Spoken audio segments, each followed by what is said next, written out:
రిషబ్ కోల్కతాలో పనిచేసేవాడు. తను ప్రతి శనివారం తన ఊరికి వెళ్లేవాడు. కొత్త ఉద్యోగం కాబట్టి భార్యని తనతో తీసుకువెళ్లడం కుదరలేదు. తనకి పెళ్లయ్యి 2 ఏళ్లు గడిచాయి.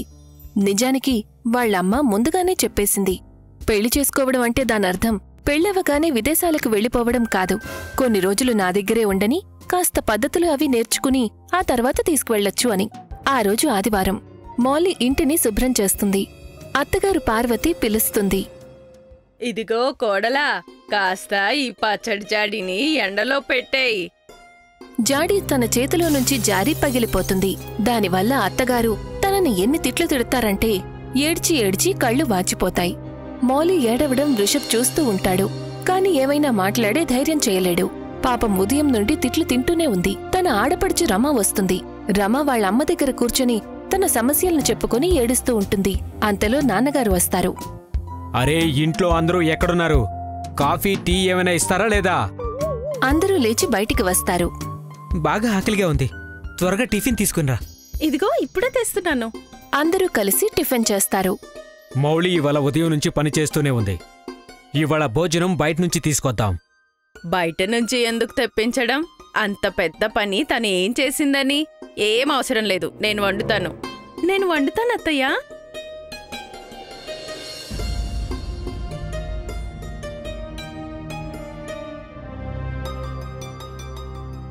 పద మౌలి, నువ్వు నాతో పాటు మార్కెట్కి రా. వంట అమ్మ చేస్తోంది. పార్వతి వంటగదిలోకి పొగరుగా వెళ్తుంది. మొత్తం అంతా తలకిందులవుతుంది. వెళ్ళండి, షికారుకెళ్ళండి. నేను జీవితాంతం వండాను, ఇప్పుడు కూడా వండుతాను. మౌలి, నిజానికి మార్కెట్ కేవలం ఒక సాకు మాత్రమే. పద, ఏదైనా సినిమాకి వెళ్దాం. ఆ తర్వాత షాపింగ్ చేసుకుని సాయంత్రం ఇంటికి వెళ్దాం. అత్తయ్య ఇంకా రమావదిని కోసం చీరలు తీసుకుందాం. షాపింగ్ అయ్యేసరికి వాళ్లకి చాలా ఆలస్యం అవుతుంది. ఇవాళ నా పని అయిపోయినట్టే. నాకు దొరికేది ఒక్క సండేనే కదా. నీతో సమయం గడపడానికి ఎంతో దూరం నుండి వచ్చి వెళ్తున్నాను. కానీ నువ్వేమో ఎప్పుడు చూసినా వంటగదిలో పనులు చేసుకుంటూ కూర్చుంటావు. ఇద్దరూ రోజంతా కలిసే గడుపుతారు. ఇంటికి వెళ్లేసరికి అత్తగారి కోపం ఆకాశాన్ని అంటుకుంటుంది. మీకు ఇంటికి రావాల్సిన అవసరం ఏమొచ్చింది? ఇంకా కాసేపు తిరగాల్సింది కదా. నాకు అర్థం కాదని అనుకుంటున్నారా? నా కూతురు వచ్చిందంటే నీకు పని రెట్టింపు అవుతుంది కదా. అత్తయ్య, నా అంతటా నేను ఎక్కడికి వెళ్ళడం లేదు కదా. ఏవైనా అనాలి అనుకుంటే మీ అబ్బాయి నానొచ్చు కదా. మౌలి తన గదిలోకి వెళ్లిపోతుంది. రిషబ్, నీ భార్యకి బయట తిరగడం, షాపింగ్ చేయడం ఎంత ఇష్టమంటే ఈసారి నువ్వు తనని నీతో తీసుకెళ్ళిపో. మీరిద్దరు ఆడే ఈ నాటకాలు నేను అస్సలు భరించలేను. అమ్మా, ఎందుకింత కోపడుతున్నావు? ఈసారి వచ్చినప్పుడు తీసుకెళ్తాను. మౌలి గదిలోకి వెళ్లి ఏడుస్తుంది. అరే మౌలి, ఎందుకలా ఏడుస్తున్నావు? ఈసారి వచ్చినప్పుడు నేను తప్పకుండా నాతో తీసుకెళ్తాను. ఇక నువ్వు ఏడవకు. రిషబ్, నాకు భయంగా ఉంది.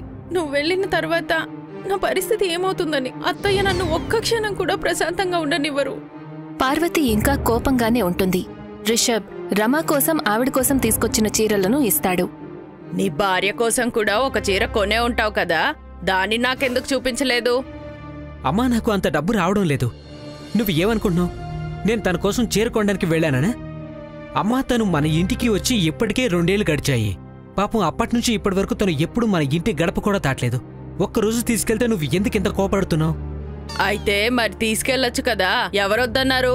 రిషబ్ విషయాన్ని పెద్దది చెయ్యాలనుకోలేదు. అందుకే గదిలోకి వెళ్లిపోయాడు. ఆవిడ కోపం ఇంకా అలాగే ఉంది.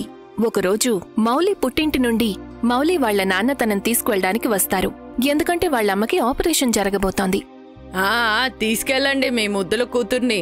మీకిష్టమున్నని రోజులు తనని అక్కడే పెట్టుకోండి, మాకవసరం లేదు. అత్తయ్య, మీరెందుకింత కోపడుతున్నారు? నేను 2-3 రోజుల్లో తిరిగి వచ్చేస్తాను. వెళ్ళు, ఎవరొద్దన్నారు నిన్ను? అంతలో రిషబ్ వాళ్ల నాన్న వస్తారు. ఆయన విషయాన్ని మేనేజ్ చేస్తూ ఇలా అంటారు. మౌలి, నువ్వెళ్ళమ్మా, ఇక్కడ నేను చూసుకుంటాను. మౌలి వాళ్ల నాన్నగారితో వెళ్లిపోతుంది. శనివారం వచ్చాక రిషబ్ ఇంటికి వస్తాడు. అప్పుడు, నీ భార్య పుట్టింటికెళ్ళింది. నేను వద్దని ఎంతో చెప్పాను. తెలుసమ్మా, నాన్న నాకు చెప్పారు.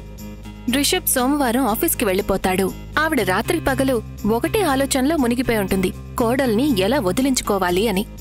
4 రోజుల తర్వాత మౌలి వాళ్ల నాన్న తనని దింపడానికి వచ్చినప్పుడు, అప్పుడే నువ్వెందుకొచ్చేశావు? ఇంకా కొన్ని రోజులు మీ అమ్మకి సేవలు చేసుకోవచ్చు కదా. అత్తయ్య, మా అక్క వచ్చింది, అందుకే నేనొచ్చేశాను. మౌలి రాగానే పనులు మొదలు పెడుతుంది. ఆలోగా పార్వతి ఒక ఫోటోని తనకి చూపించి ఇలా అంటుంది. ఈ ఫోటో నీ గదిలో దొరికింది. నేను రిషబ్కి ఇంకా చూపించలేదు, కానీ నిన్ను అడగాలని అనుకుంటున్నాను. ఎవరిది ఫోటో? మౌలి ఒక్కసారిగా వణికిపోతుంది. ఆ ఫోటోలో మౌలి తనతో కాలేజీలో కలిసి చదివిన అబ్బాయి రవితో ఉంటుంది. అవకాశం చూసుకుని దాని గురించి రిషబ్కి చెప్పాలి అనుకుంటుంది, కాని అనర్థం జరిగిపోయింది. అత్తయ్య, ఈ ఫోటోని రిషబ్ చూసి విసిరేశారు. తను అత్తగారికి అబద్ధం చెప్తుంది. ఆదివారం రిషబ్ ఇంటికొచ్చినప్పుడు అత్తగారు తనకి ఫోటో ఇచ్చి ఇలా అంటారు. నువ్వు ఈ ఫోటోని ముందుగానే చూసావా?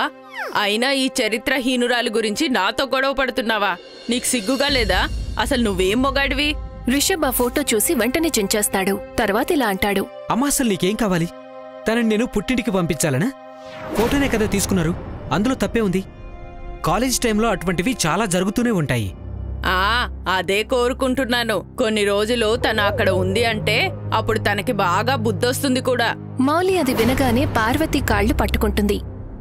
అత్తయ్య, అలా అనకండి. మా నాన్న అందరిలోనూ తలెత్తుకోలేకపోతారు. మేమిప్పుడు అందరికీ మొహం చూపించుకోగలుగుతున్నామనుకున్నావా? నువ్వు నీ సామాన్లు సర్దుకో, మనం ఇప్పుడే బయలుదేరతాం. మా అమ్మ నిన్ను ఇక్కడ ఉండనివ్వదు. నేను మా పుట్టింటికి వెళ్ళలేను. దానికంటే నేను ప్రాణాలు తీసుకోవడమే మేలనిపిస్తోంది. కానీ నువ్వు అమ్మతో మీ పుట్టింటికి వెళ్తున్నానని చెప్పాలి. కానీ మనం లక్నో వెళ్తున్నాం. మౌలి కళ్లల్లోంచి కన్నీళ్లు కారతాయి. నేను ఆ ఫోటో గురించి మీకు చెప్పాలనుకున్నాను, కానీ అవకాశం దొరకలేదు. అత్తయ్య గారికి నేను అబద్ధం చెప్పాను. నువ్వు ఈ అబ్బాయిని పెళ్లి చేసుకోవాలనుకుంటున్నావని నాకు ముందే తెలుసు. కానీ వేరే జాతికి చెందినవాడు కావడం వల్ల మీ అమ్మా నాన్నలు ఒప్పుకోలేదు. మీ నాన్న నాకు దీని గురించి ముందే చెప్పారు. సరే, త్వరగా పద, లేదంటే ఆలస్యం అవుతుంది. మౌలి రిషబ్ లక్నోకి వెళ్లిపోతారు. అమ్మ సంతోషంగా ఉంటుంది. కొడుకు ఆవిడ మాట విని కోడల్ని పుట్టింటికి పంపించేశాడు అని. కొన్ని నెలల వరకు రిషబ్ సెలవులకి ఇంటికి రాలేదు. కొన్ని రోజులుగా రిషబ్ వాళ్ల నాన్నకి ఒంట్లో బాలేదు. అందుకని ఆవిడ ఉత్తరం రాసి కబురు పంపిస్తారు. రిషబ్ వచ్చి వాళ్ల నాన్నని తనతో తీసుకువెళ్తాడు. చూడు బాబు, నేను ఆ కారణంతోనే అనారోగ్యం పాలయ్యాను. అయినా కోడలు తన పుట్టింట్లో ఎంతకాలం ఉంటుందని చెప్పు? ఆడదే ఆడదానికి శత్రువు అంటారు. తనని అక్కడి నుంచి తీసుకొచ్చి నువ్వు చాలా మంచి పని చేశావు. మామయ్య, నేనేం చేసినా అత్తయ్యని సంతోషపెట్టలేకపోయాను. చూడమ్మా, కొంతమంది వాళ్ళని వాళ్లే ప్రేమించుకుంటారు. వాళ్ళకి తమ పిల్లల సుఖదుఖాల గురించి అసలు ఎటువంటి ఆలోచన ఉండదు తల్లి. వాళ్ళకి వాళ్ళ అహంకారాన్ని సంతృప్తి పరిస్తేనే ఎప్పుడూ ఆనందంగా ఉంటుంది. పార్వతి అలాంటి మనిషేనమ్మా. రిషబ్ నాన్నకి వైద్యం జరుగుతుంది. ఆయనకి నయమయ్యి ఇంటికొచ్చాక, నాకిప్పుడు నయమైపోయింది. ఇకనైనా కోడల్ని తీసుకొనిరా. ఎంతకాలం పుట్టింట్లో ఉంటుంది? ఏం అవసరం లేదు, తనని అక్కడే ఉండనివ్వండి. మరుసటి రోజు మౌలి వాళ్ల నాన్నేదో పనిమీద ఆ ఊరికి వస్తారు. ఇప్పుడు ఏడ్చుకుంటూ అడుగుతారు మీ కోడల్ని తీసుకురండి అని. కాని నేను కూడా తక్కువేమీ కాదు, అనాల్సినవన్నీ గట్టిగా అనేస్తాను. మౌలి ఎక్కడ కనిపించడం లేదు. ఇప్పుడు తన ఇక్కడ ఉండడం లేదు. రిషబ్కి భోజనానికి ఇబ్బంది అవుతుంది, అందుకే తనని తీసుకువెళ్ళిపోయాడు. పార్వతి అది వినగానే షాక్కి గురవుతుంది. తన ఇంట్లోనే తనకి అంత పెద్ద మోసం జరిగిందా అనుకుంది. అతను వెళ్లిన తర్వాత, ఇలాంటి కొడుకు ఉండడం కంటే గొడ్రాలిగా ఉండడమే మంచిది. నీలాంటి ఆడదానికి ఇలాగే జరగాలి. కొడుకు చక్కటి కాపురాన్ని నాశనం చేయడానికి నువ్వు ఏమాత్రం వెనకాడలేదు. నీ కూతురు నీకు చెప్పకుండా ఇంట్లో నుంచి పారిపోయి పెళ్లి చేసుకోవాలి అనుకున్నప్పుడు అప్పుడేమైపోయింది నీ పరువు? సరైన సమయంలో నీ కోడలు తనకి నచ్చజెప్పింది కాబట్టి సరిపోయింది. అంతలో రిషబ్ రమ అక్కడికి వస్తారు. పార్వతికి వాళ్ళని చూసి నోట మాట రాదు. తను సిగ్గుతో తల దించుకుంటుంది. రమ ఒక విధవరాలు. తన భర్త చనిపోయి 2-3 ఏళ్లు గడిచిపోయాయి. రమ టైలరింగ్ చేసుకుంటూ ఇంటి ఖర్చులు చూసుకునేది.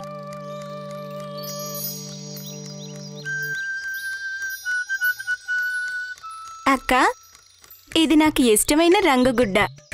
మీరు దీన్ని బాగా కుట్టాలి సుమా. అలాగే అలాగే మీనా, నేను నీకు నచ్చినట్టుగానే కుడతానులే. కానీ కుట్టడానికి 200 ఇవ్వాలి. ఓరి దేవుడా, 200? అక్క, ఇది చాలా ఎక్కువ కదా. మీరొక పని చేయండి, 150 తీసుకోండి. సరేలే. రమ పనిని ఒప్పుకుంది. రమ ఒక జత కుట్టడానికి రోజంతా పట్టేసింది. ఆ విధంగా రోజుకి 100-200 సంపాదించేది. మొత్తం కలిపి రమ నెలంతా కష్టపడి 5,000 సంపాదించేది. అందులో 2,000 రూపాయలు తన ఇంటి అద్దె, అలాగే మరో 2,000 రూపాయలతో సరుకులు కొనేది. ఇక మిగిలిన ఆ 1,000 రూపాయలతో రమ ప్రతి నెల కృష్ణ స్కూల్ ఫీజు కడుతూ ఉండేది. అమ్మా, మన దగ్గర అస్సలు డబ్బులు మిగల్లేదు. ఏం పర్వాలేదు. కృష్ణ వాళ్ల స్కూల్ ఇంటి నుండి 4 కిలోమీటర్ల దూరంలో ఉండేది. కృష్ణ అంత దూరం నడిచి వచ్చేవాడు. కృష్ణ రోజు పొద్దుట 7 గంటలకే ఇంట్లో నుండి బయలుదేరేవాడు. అప్పుడే తన స్కూల్కి సమయానికి చేరుకునేవాడు. ఇక సాయంత్రం స్కూల్ 5 గంటలకు విడిచిపెట్టేవారు. కాని 4 కిలోమీటర్లు నడవడానికి కృష్ణకి 1.5 గంటల సమయం పట్టేది. అందుకే తన ఇంటికి 6:30కి చేరుకునేవాడు. కృష్ణ చాలా కష్టపడి చదివేవాడు. తనకి చదువు అంటే చాలా ఇష్టం. మన సౌర వ్యవస్థలో ఎన్ని గ్రహాలున్నాయో ఎవరు నాకు చెప్పగలరు? క్లాస్ మొత్తం మీద కేవలం కృష్ణకి మాత్రమే ఈ ప్రశ్నకి జవాబు తెలుసు. కృష్ణ చెప్పు. మన సౌర వ్యవస్థలో 9 గ్రహాలున్నాయి. Mercury, Venus, Earth, Mars, Jupiter, Saturn, Uranus, Neptune, ఇంకా ప్లూటో. Very good Krishna. అందరూ కృష్ణకి చప్పట్లు కొట్టండి. ఒకరోజు కృష్ణ వాళ్ల స్కూల్లో ఒక ప్రకటన ఇచ్చారు. మీ అందరికీ ఒక శుభవార్త. వచ్చే మంగళవారం మన స్కూల్లో ఒక క్విజ్ కాంపిటీషన్ ఉంది. ఎవరైతే ఈ పోటీలో గెలుస్తారో వాళ్ళకి మెరిసిపోతున్న ఒక కొత్త సైకిల్ ఇస్తారు. సైకిల్ మాట వినగానే కృష్ణ చాలా సంతోషపడ్డాడు. ఇవాళ కృష్ణ తన ఇంటికి చేరుకోగానే తన పుస్తకాలు తీసి కూర్చున్నాడు. ఏమైంది కృష్ణ? పరీక్షలేమైనా దగ్గర పడుతున్నాయా ఏంటి? అది కాదమ్మా, మంగళవారం క్విజ్ కాంపిటీషన్ ఉంది. నేను కూడా పాల్గొంటున్నాను. ఒకవేళ నేను గెలిస్తే అప్పుడు నాకొక కొత్త సైకిల్ ఇస్తారు. ఓ అవునా? అయితే ఇదంతా సైకిల్ కోసం అన్నమాట. సరేలే, కానీ ముందు కాళ్ళు చేతులు కడుక్కో, అలాగే కాస్త తిను. అప్పుడు ఎంతసేపు కావాలంటే అంతసేపు చదువుకో. ఆ తరువాత వారం అంతా కృష్ణ చదువుతూనే ఉన్నాడు. తన తల్లి రమ తన కష్టాన్ని చూస్తూనే ఉంది. అందుకే తను భగవంతుణ్ణి ప్రార్థించింది. భగవంతుడా, కృష్ణ పడిన కష్టానికి ప్రతిఫలం ఇవ్వండి. మంగళవారం రమ కృష్ణకి బొట్టు పెట్టింది. అలాగే తనకి పెరుగు చక్కెర కూడా తినిపించింది. అమ్మా, నాకు త్వరలోనే కొత్త సైకిల్ రాబోతోంది. ఆ వస్తుందిలే. కృష్ణ క్విజ్ కాంపిటీషన్కి చేరుకున్నాడు. ఎవరైతే అందరికన్నా ముందు బెల్ కొడతారో వాళ్లే జవాబు చెప్పాలి. మొదటి ప్రశ్న, సోడియం క్లోరైడ్ ని మామూలుగా మన భాషలో ఏమని పిలుస్తారు?